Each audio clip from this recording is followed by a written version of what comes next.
오늘은 로마서 1장 8절부터 17절까지 말씀입니다. 제목은 오직 의인은 믿음으로. 먼저 내가 예수 그리스도로 말미암아 너희 모든 사람에 관하여 내 하나님께 감사함은 너희 믿음이 온 세상에 전파됨이로다. 내가 그의 아들의 복음 안에서 내 심령으로 섬기는 하나님이 나의 증인이 되시거니와 항상 내 기도에 쉬지 않고 너희를 말하며 어떻게 하든지 이제 하나님의 뜻 안에서 너희에게로 나아갈 좋은 길 얻기를 구하노라. 내가 너희 보기를 간절히 원하는 것은 어떤 신령한 은사를 너희에게 나누어 주어 너희를 견고하게 하려 함이니 이는 곧 내가 너희 가운데에서 너희와 나의 믿음으로 말미암아 피차 안위함을 얻으려 함이라. 형제들아, 내가 여러 번 너희에게 가고자 한 것을 너희가 모르기를 원하지 아니하노니 이는 너희 중에서도 다른 이방인 중에서와 같이 열매를 맺게 하려 함이로되 지금까지 길이 막혔도다. 헬라인이나 야만인이나 지혜 있는 자나 어리석은 자에게 다 내가 빚진 자라. 그러므로 나는 할 수 있는 대로 로마에 있는 너희에게도 복음 전하기를 원하노라. 내가 복음을 부끄러워하지 아니하노니 이 복음은 모든 믿는 자에게 구원을 주시는 하나님의 능력이 됨이라. 먼저는 유대인에게요 그리고 헬라인에게로다. 복음에는 하나님의 의가 나타나서 믿음으로 믿음에 이르게 하나니 기록된 바 오직 의인은 믿음으로 말미암아 살리라 함과 같으니라. 아멘. 8절부터는 지금 고린도에서 로마서를 쓰고 있는 바울이 얼마나 간절하게 로마에 가기를 원하는지 구구절절 표현하고 있습니다. 9절에 쉬지 않고 너희를 말하며, 10절 어떻게 하든지 너희에게로 나아갈 좋은 길 얻기를 구한다. 11절 내가 너희 보기를 간절히 원한다. 13절 여러 번 너희에게 가고자 했다. 15절 할 수 있는 대로 너희에게 복음 전하기를 원하노라. 사도 바울이 이렇게 간절하게 로마에 가고자 하는 이유는 11절에 말씀하셨죠.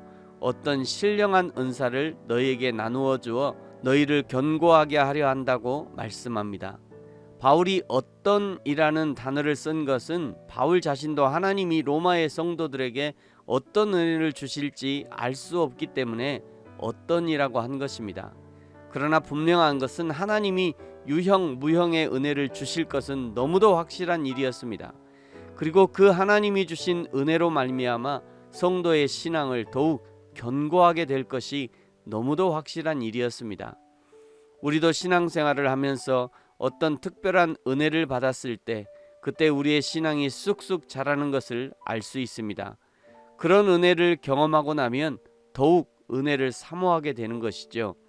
사랑하는 성도 여러분, 저와 여러분도 말씀을 읽을 때 예배를 드릴 때마다 하나님의 은혜를 경험하면서 우리의 신앙이 더욱 견고해지기를 축복합니다. 그러면서 16절 바울은 내가 복음을 부끄러워하지 않는다고 고백합니다.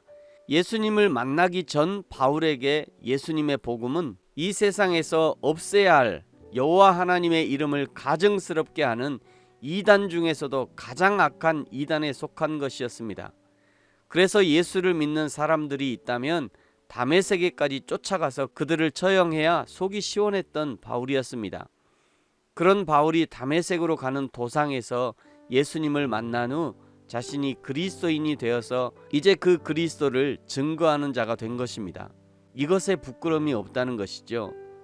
이전에 그렇게 반대하더니 이제 돌아서서 자신이 그것을 전하는데 부끄러움이 없다는 것입니다. 왜냐하면 이 예수님의 복음이 진짜이기 때문입니다. 이 예수님의 복음이 진짜이기 때문에 진짜는 진짜의 효능을 발휘하는 것입니다.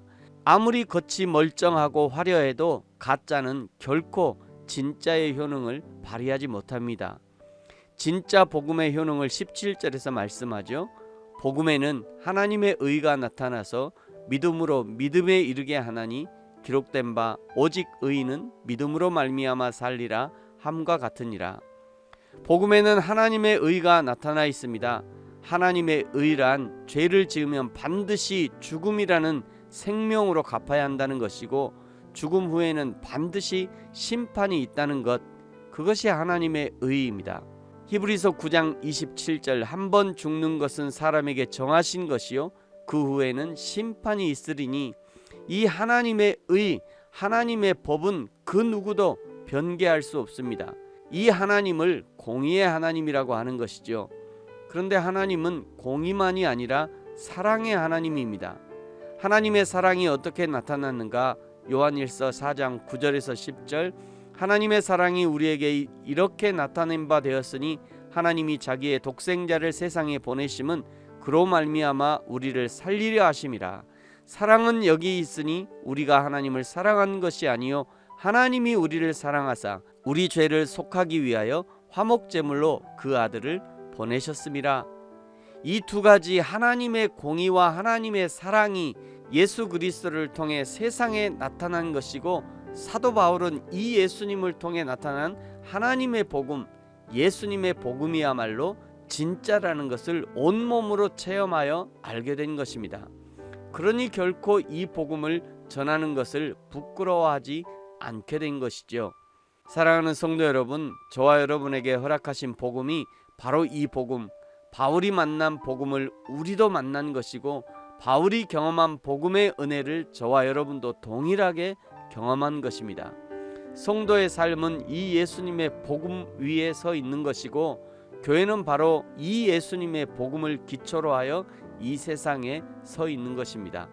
그러므로 저와 여러분도 이 예수님의 복음을 부끄러워하지 않고 날마다 이 복음을 자랑하고 증거할 수 있는 복음의 사람 되어지기를 예수님의 이름으로 축복합니다. 아멘. 기도하겠습니다. 하나님 아버지 감사합니다. 바울이 만났던 그 예수님의 복음을 우리에게도 허락해 주셔서 감사합니다. 복음에는 하나님의 의가 나타나 있어서 믿음으로 믿음에 이르게 한다 말씀하셨습니다. 예수님이 어떻게 살아가셨는지, 예수님이 어떻게 구원을 이루셨는지, 예수님이 어떻게 사명을 감당하셨는지 잘 살피게 하시고 우리도 우리에게 허락하신 사명을 예수님처럼 성실하고 충성스럽게 감당할 수 있도록 축복하여 주옵소서. 감사합니다. 예수님의 이름으로 기도합니다. 아멘.